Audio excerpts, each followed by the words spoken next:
Hi. Today we are going to look at the market for insurance, focusing primarily on student possessions.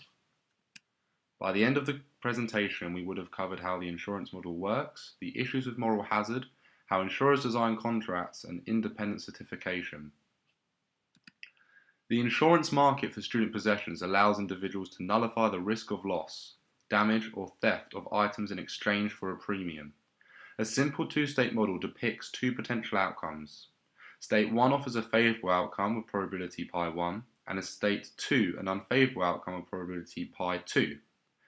Hence, net income for State 1 and 2 without insurance is y and y minus l respectively.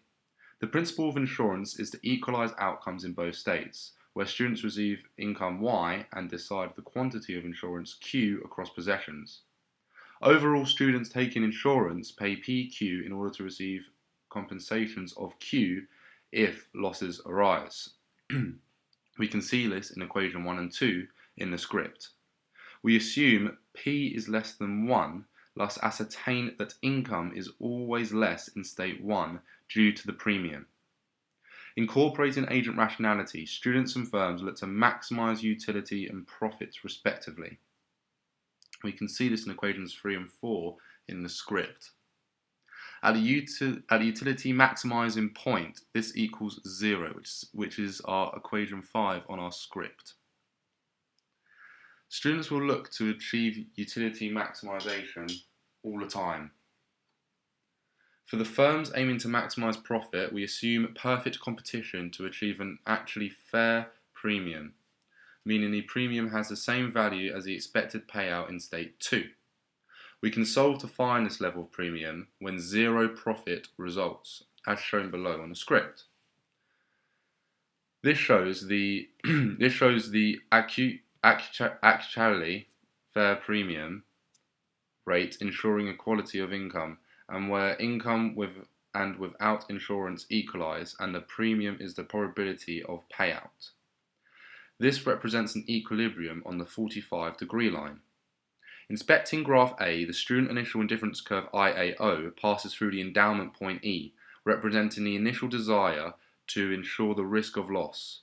However, students wish to take positions where their highest indifference curve is in tangential to their budget constraint, ideally on the 45-degree line. This maximises utility, representing the shift to IA1. However, there is also the chance of unfair premium if P is bigger than pi2 on graph B, reducing utility. Here, students' optimal choice is partial coverage, where y1 is bigger than y2. The effect this increased premium is rises in cost, thus a flattening of the budget constraint. Here, the premium from the old constraint exceeds that of the new constraint through the unfair premium. The optimal tangential point of budget constraint and indifference curve for students is now to the right of the certainty line. The decision around taking insurance involves analysis of students' attitude to risk, more specifically risk aversion. Risk-averse students have expected utilities, EU, below their utility of expected income, UEY. Jensen's inequality dictates that utility function is concave with diminishing utility. Such students prefer certainty, paying a risk premium to reduce the risk of loss, instead of gambling for a higher income. Risk-averse students will take the certainty equivalent YC, where YC is less than EY. Generally, the higher risk results in more cover over possessions. Firms offer insurance deals knowing that often no payouts will be required, thus mostly receive income in the form of premium payouts. Relating this back to the perfectly competitive assumption we see in the long-term firms will break even, making zero profit. Moral hazard is a situation in which one party gets involved in a risky event knowing that it is protected against the risk and the other party will incur the cost. It arises when both the parties have incomplete information about each other. Moral hazard is when actions are hidden. If insurance companies decide to insure student possessions, there is a likelihood that these students, knowing they have insurance, are likely to act less careful with their products due to them virtually having no risk if their laptop was to go missing. As they know that if breaks or is stolen, the insurance companies faces the payout, not themselves. For example, a student who insures a laptop is more likely than a student who doesn't have insurance to leave it lying around in a library. The issue of moral hazard arises as there are hidden actions, as it is believed that people insure things they value the most. However, the presence of insurance creates the opposite effect when we are referring to university students. Adverse selection is a phenomenon wherein the insurer is confronted with the probability of loss due to risk not factored in at the time of sale. This occurs in the event of asymmetrical flow of information between the insurer and the insured. Adverse selection is a situation where one party has information that another party involved does not have about the quality of the product. It works both ways. Adverse selection is when information is hidden. An example of adverse selection regarding the insurance of student possessions is a student could insure an already faulty product in order to later make a claim. In this marketplace, one party, the student, has more knowledge about the true condition of the product than the other, the insurer. Therefore, asymmetric information is present as insurance companies as much as the student knows. The insured student has deliberately chosen to hide information from the insurer, as if the full information was known by both parties, the student would not be able to insure their product for the same price as students with non-faulty laptops, or may not even be able to insure it at all as it isn't in good working order. A solution to this does exist. This would be the underwriting process of evaluation that an insurance company goes through before insuring a product. Both moral hazard and adverse selection result in market failure if they are not dealt with. We have already seen how moral hazard and asymmetric information can affect insurers and students. We will now look at how this affects the way insurers design contracts for students in order to attain their desired output. We call this the principal-agent problem. The principal being the firm, the agent being the client who wants to be insured. Therefore, the firm receives profit from the efforts the clients put in, but this is offset by payouts. This is shown in equation 1. Profit is pi. On the left we have a function that converts B into our effort that the client makes. On the right we have the payout schedule, which converts observed output into a payout. In this scenario, the client has all the info because it's about themselves. For the effort they put in, they receive utility, shown in equation 2. Here U is the utility of the client and the previous payout schedule has the cost of effort subtracted from it.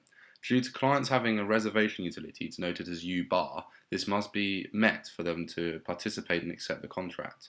We assume that all parties are rational and the clients are risk averse. Therefore, once they have the option to increase their utility, regardless of the effort required, they will do so. This is the participation constraint.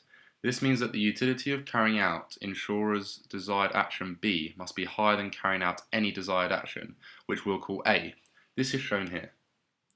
This is called the incentive compatibility constraint. This is the condition that must be met for clients to willingly choose for action B.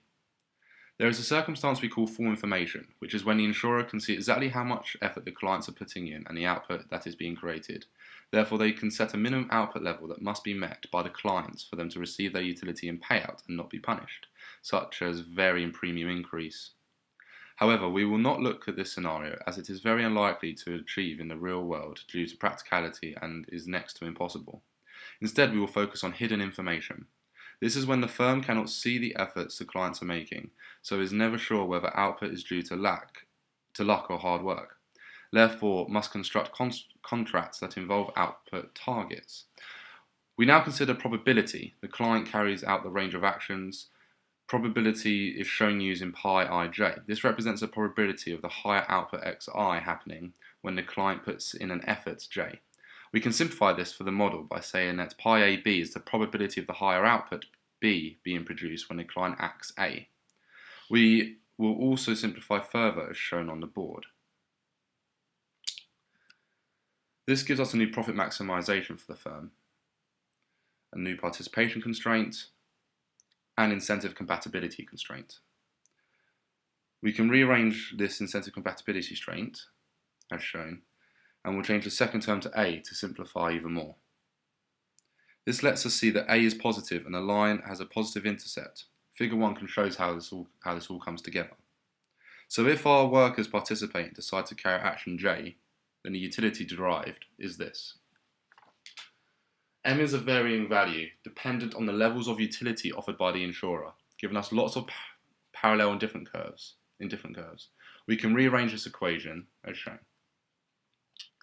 Showing it will have a positive intercept but negative slope, the slope of the indifference curve depends on the ratio between the probabilities of effort J, giving us the low output, divided by the probability of getting a high output given J. Important to know that in this case M equals U bar. This is because in order to participate, the utility must only be equal to the reservation amount. This is best represented in figure 1. As it shows how the participation constraint reduces the set of possible contracts and that it is the closest to the origin the contractor is willing to get. If we look at figure 2, we can see how we find equilibrium. So far we have used the participation constraint to make clients carry out action B and the incentive compatibility constraint to make sure clients have genuine reason to. But now we have added profits that the insurer will receive in figure 2 to achieve equilibrium. We know from earlier the utility function suffers from diminishing returns, hence increasing payouts won't increase utility at the same rate. This means the ISO profit function curve is convex to the origin, as more utility costs the insurer more. So being rational and wanting to maximise payoff, the insurer will want to be as close to the origin as possible. So combining the ISO profit line and the participation constraint, we get equilibrium at U1, U2. Overall, this shows us how the firm can design a contract to ensure their clients can take their desired action winningly while still making profit. Symbols of independent certification, from logos such as the Rainforest Alliance certified on food products and energy labels and electrical appliances to undergraduate degrees, for example, are something we commonly encounter in everyday life. Such examples of certification tend to be viewed as a mark of quality or of ethical conduct. An undergraduate degree, for instance, is a signal of ability, costly to obtain and certified independently. Such signals convey importance, though not necessarily complete information. Insurance companies, for example, do not spend much effort collecting every detail of the many variables that could affect an accident, but instead look for a few important signals that convey information about all the relevant cases. Certifications come with a cost and value to those certified. As perceived by relevant agents by sending out positive signals, we may thus be familiar with the idea of independent certification or grading, being aware that such a certification is meant to ensure that a minimum standard is met by those certified, though it may not be possible for us to exactly define or quantify such a standard. Grading is a means of independent certification, explored by Harbour and Rasmussen, from the simple and binary pass-fail grading to a more continuous and exact grading approach, as well as the options in between called course grading.